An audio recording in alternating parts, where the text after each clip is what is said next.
नमस्ते। आज हम एक बड़ी दिलचस्प किताब है मार्क मैनसन की the subtle art of not giving a fuck, उसके समरी मतलब उसके जो मुख्य विचार हैं उन पे बात करेंगे। ये ना जीवन को देखने का एक बिल्कुल अलग थोड़ा हटके नज़रिया है। हमारा मकसद यही है कि इसकी जो सोच है उसके ज़रूरी हिस्से समझें।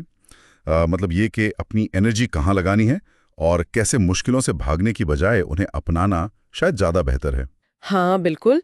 ये जो पारंपरिक हमेशा पॉजिटिव रहो वाली सलाह है ना, ये किताब उसे सीधी चुनौती देती है। ये जिंदगी को लेकर एक ज्यादा यथार्थवादी मतलब बिना लाग लपेट वाला रवैया अपनाने को कहती है। ऐसा नहीं कि हमेशा खुश रहना है या हर चीज की परवाह करनी है।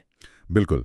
तो पहली और शायद सबसे बड़ी बात यही है कि भाई हमारी ध्यान देने की क्षमता, हमारी जो इमोशनल एनर्जी है वो लिमिटेड है। हम हर चीज़ की हर किसी की परवाह कर ही नहीं सकते। तो समझदारी इसी में है कि हम चुनें सोच समझकर कि क्या वाकई हमारे लिए मायने रखता है और क्या नहीं। और यहीं पर एक दिलचस्प बात आती है कि जीवन में जो मतलब है, जो मीनिंग है, वो अक्सर संघर्ष से मिलता है। दर्द या मुश्किलों से बचने की कोशिश करने की बजाय उन्हें चुनना और उनका सामना करना, वही असल में पर्सनल ग्रोथ और संतुष्टि के लिए जरूरी है। खुशी का मतलब ये नहीं कि कोई प्रॉब्लम ही ना हो। खुशी है सही प्रॉब्लम्स को हल करने की कला। हाँ, ये बात सीधी जुड़ती है जिम्मेदारी लेने वाले विचार से, है ना? मतलब हालात चाहे जैसे भी हों, अपने चुनाव, अपने रिएक्शंस, उनकी पूरी जिम्मेदारी लेना वो हमें ताकत देता है। बिल्कुल। और जब हम जिम्मेदारी लेते हैं तो फिर अगला कदम होता है उन वैल्यूज को, उन मूल्यों को चुनना जो हमारी जिंदगी को गाइड करें। अच्छे मूल्य वो हैं जो असलियत पर आधारित हों, कुछ बनाने वाले हों और हमारे कंट्रोल में हों। जबकि बुरे मूल्य अक्सर अवास्तविक होते हैं या नुकसान पहुंचाने वाले होते हैं या फिर दूसरों पर निर्भर करते हैं। तो सही वैल्यूज चुनना ही हमें सही संघर्ष चुनने में मदद करता है। अच्छा, तो इस नज़रिए से देखें तो कुछ प्रैक्टिकल चीज़ें भी समझ आती हैं।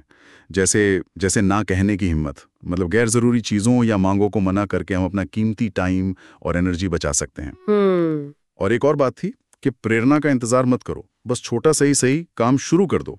एक्शन से ही मोटिवेशन आता है। हाँ हाँ बिल्कुल। और इसमें ये भी शामिल है कि असफलता और अनिश्चितता मतलब फेलियर और अनसर्टेनिटी, उनको स्वीकार करना, ये मानना कि हाँ भाई हम गलत हो सकते हैं और फिर गलतियों से सीखना, यही हमें आगे बढ़ाता है।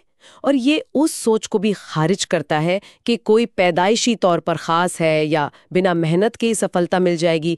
ये असल में विनम्रता और सच्ची कोशिश को बढ़ावा देता है।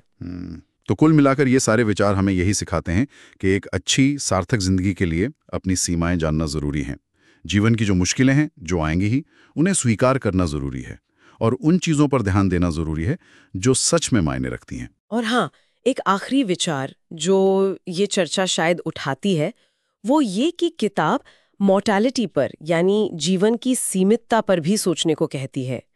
ये एहसास कि हमारा समय सीमित है, ये हमारी प्राथमिकताओं को कैसे साफ कर सकता है। मतलब ये सोचने पे मजबूर करता है कि हम अपनी रोज की जो लिमिटेड एनर्जी है उसे आखिर लगा कहाँ रहे हैं।